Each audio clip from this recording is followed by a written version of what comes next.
La agenda está marcada por el número del INDEC, pero también por el informe de UNICEF, Facha. Un informe de UNICEF que sale todos los años, sale 2 o 3 veces por año y que releva con bases de datos propias la evolución de la pobreza. La buena noticia es que bajó la pobreza desde el pico alcanzado en la medición de UNICEF, que fue en abril de 2024, que era el 48% para el total de los hogares, bajó al 31% y ese valor más bajo desde mínimo junio de 2022. A un par de aclaraciones acá, te dije, abril el pico, agosto la medición actual, junio 22 la medición que te digo como referencia, o sea, no son meses estrictamente comparables, pero esto es lo que muestra la base de datos de UNICEF. Lo concreto, lo posta es que efectivamente la pobreza bajó, la pobreza medida por ingresos bajó desde el pico de abril 24, que fue el peor momento de la recesión de la crisis económica con el cambio de modelo, la devaluación de diciembre, ese trimestre que fue dramático, pero que el gobierno lo sostuvo desde el primer día de gestión con un fuerte aumento del 200% en la AUH. Y eso le quitó más dramatismo, sobre todo a las poblaciones de menores ingresos. Que lo había dicho, perdón, Facho, lo había dicho apenas asumió Javier Milei, la única ventanilla que no se cierra es la de Sandra Petovelo. Sí, esa ventanilla. Las otras de Sandra las cerró, bueno, por ejemplo, el programa de empleo y demás, digamos, los planes sociales y demás, pero AUH, es cierto, aumentó y aumentó mucho. Tal es así que el pico de pobreza en los hogares que reciben AUH llegó al 65% en aquel momento, en abril del 24, y bajó al 46%, bajó casi 20 puntos en la última medición de agosto. Un par de datos que también surgen del informe y que ahora te voy a complementar. Si bien es cierto que baja la pobreza, y esto tiene un correlato muy claro con la baja de la inflación, cuando la inflación baja, cuando la inflación sube mucho de manera tan acelerada, la pobreza sube mucho. Cuando la inflación baja mucho, la pobreza también lo hace, a pesar de que quizás vos en el bolsillo no lo sientas ya, porque la estabilidad de precios te da otro plafón.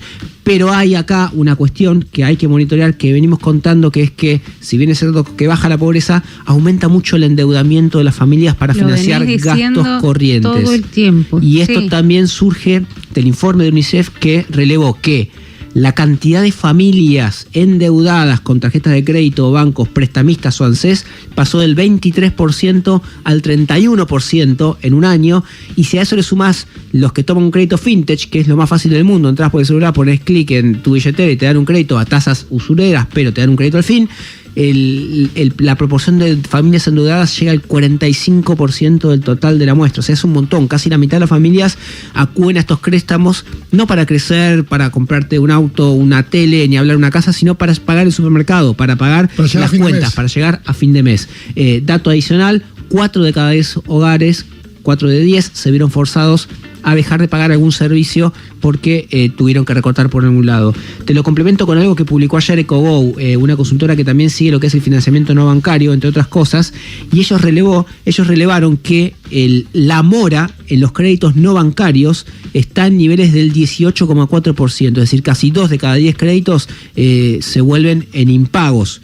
¿Por qué? Porque la gente cliquea y después ve cómo lo puede pagar, y en muchos casos no puede pagarlo. Probablemente nuestro próximo entrevistado, tengo más para contarnos al respecto, él es Claudio Caprarulo, es director de la consultora analítica, economista, y está del otro lado de la línea. Claudio, acá Esteban, Romina y equipo te saludan. ¿Cómo estás? ¿Qué tal? ¿Cómo están? Buenas tardes. Bien, bueno, a ver, quería empezar por esto último. ¿Cómo están siguiendo ustedes la cuestión del financiamiento? El gobierno apuesta a la expansión del financiamiento para dinamizar la economía. Los bancos y los fintech están chochos porque ahora van a empezar a prestar porque las tasas bajan, pero en paralelo crece la mora. Sí, crece la mora, y sobre todo eso lo tenemos que considerar en un contexto en el cual habían subido muy fuerte las tasas de interés, porque fue una de las herramientas que trató de usar el gobierno para contener la presión sobre el dólar en septiembre y en octubre. Y eso en un contexto, hoy también, más allá del dato de inflación, se conoció lo que pasó con los salarios, ¿no? Y los salarios volvieron a caer en septiembre. Entonces, por un lado tenés créditos y formas de financiarse que se encarecieron, y al mismo tiempo ingresos que no recuperaron. Entonces eso te dio un combo, como vos decías, que hizo que aumente la morosidad, y eso se ve sobre todo en el crédito a las familias, que de todas formas en la Argentina, como todavía el sistema financiero es chico, no son tasas de morosidad muy altas respecto, por ejemplo, a otros países, sobre todo porque el universo de gente que accede, lamentablemente, todavía es reducido. Pero, Claudio, ¿eso no cambia con la irrupción de la fintech?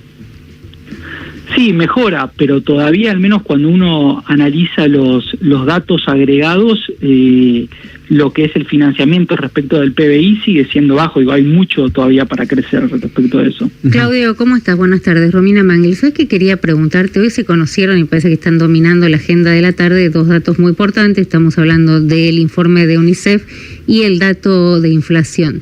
Y estoy pensando en la oyentada, que es mucha, que nos está escuchando del otro lado, que por un lado dice, bueno, ese número no me representa, digamos, en el sentido de que cuando yo voy a comprar no hay un 2,3 de aumento.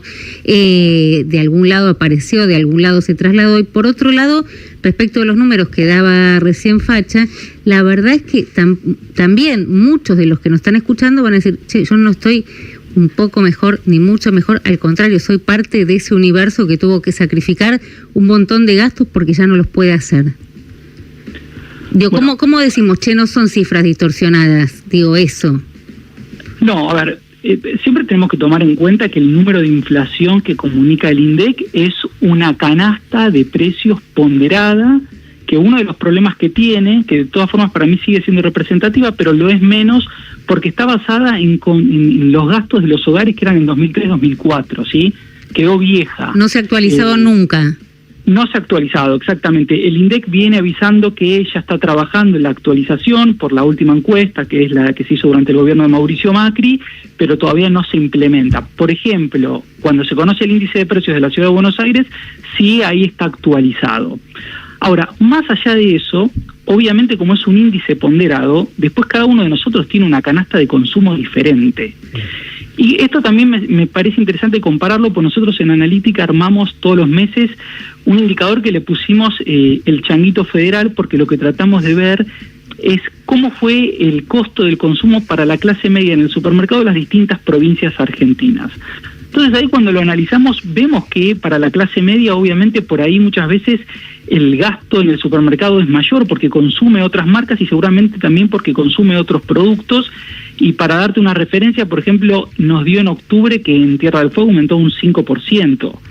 Mucho más, por ejemplo, que lo que te indicaba hoy la inflación para la zona patagónica, más allá de que la Patagonia obviamente hay otras provincias y no solo Tierra del Fuego, tiene también sus particularidades hacer una isla. Bueno, eso es lo que tenemos que ver. ¿Sirve el dato de inflación y es representativo el del INDEC? Así es, nos sirve para ver la tendencia, nos sirve para, por ejemplo, tener en cuenta de que se aceleró la inflación entre octubre y septiembre, que parecería que estamos frente a un nuevo piso que es del 2%, y que también cuando uno analiza la macroeconomía no proyectamos que los próximos meses pueda reducirse. Ahora, Claudio, ¿qué tal? Agustín Rey te saluda, ¿cómo te va? Te quería preguntar sobre esto que marcaba el profe de la baja de inflación y a su vez la baja de la pobreza al mismo tiempo. Vos marcás que, bueno, en algunos casos en el interior... digamos, por ahí la sensación tiene que ver con la clase social a la que uno pertenece, porque el profe decía, bueno, se bancó la UH y eso redujo la pobreza, la inflación en alimentos, el aumento de alimentos ayudó. Puede ser que para un sector de la clase media sienta más inflación que un sector popular. Sí, claramente, entre otras cosas, por ejemplo, por el peso que tienen los servicios. Okay. Nosotros miramos lo que viene pasando con la inflación desde que asumió el gobierno de Javier Milei. Una de las categorías que más sube son los famosos precios regulados, donde entran los servicios de electricidad, de gas, etcétera. Bueno, como hay una corrección, lo que le decimos los economistas, ¿no? Esta famosa corrección de precios relativos, que esto quiere decir que el precio de la electricidad, por ejemplo, viene subiendo por encima del precio de los alimentos. Claramente para la clase media que paga los servicios, lo que está viendo es que por ahí antes le quedaba cierta capacidad de ahorro, que ahora se reduce porque tiene que pagar más lo que es la factura de luz, la factura de gas, de telefonía móvil, etcétera. Te hago una más, Claudio. Hoy el ministro Caputo dijo que para mediados de 2026 la inflación probablemente esté debajo del 1% mensual. ¿Cómo pensás que se puede llegar a una desaceleración tan brusca como cuando, bueno, vos recién lo dijiste, la inflación viene acelerando en los últimos meses? Sí, bueno, el gobierno también decía lo mismo para este año, ¿no? Está bien, ellos tratan de trazar expectativas optimistas hacia adelante. Hoy no hay nada que indica que eso pueda ser así, entre otras cosas porque recordemos que más allá de que le tuvo un buen resultado electoral, la economía sigue teniendo inconsistencias y sigue teniendo distintos desafíos, que por un lado están en el frente financiero, porque el Banco Central sigue sin poder acumular reservas. Es muy difícil que cumpla, por ejemplo, la meta de acumulación de reservas que tiene con el Fondo Monetario Internacional para diciembre. Por otro lado, porque cuando nosotros analizamos todos los indicadores de consumo y de producción, vemos claramente y que hay una, al menos moderada recesión en la economía. Entonces, una parte de la sociedad le va a pedir al gobierno que empiece a reactivar la economía en un contexto que tiene que acumular reservas y no le está encontrando la vuelta a eso. Y por otro lado, porque todavía, si bien el mercado financiero es muy optimista con el gobierno, todavía no están arriba de la mesa cómo va a armar este esquema que le permita hacer una corrección y después sí volver a tener una inflación que se vaya desacelerando mes a mes. Entonces, al menos hoy con la información que tenemos, no parecería que es el escenario más probable que en junio tengamos el 1%. Ojalá esté súper equivocado y así sea. Claro, viste que uno dice ojalá esté equivocado, ¿no? Esto no va a terminar bien. Ojalá me equivoque. Me diga, mira lo que vos decías, no tenías razón. Bien, varios terminan con esa frase, por eso lo rescataba. Claudio Caprarolo, economista y director de Analítica Consultora, te mandamos un abrazo. Estamos hablando de los dos temas más importantes de la jornada.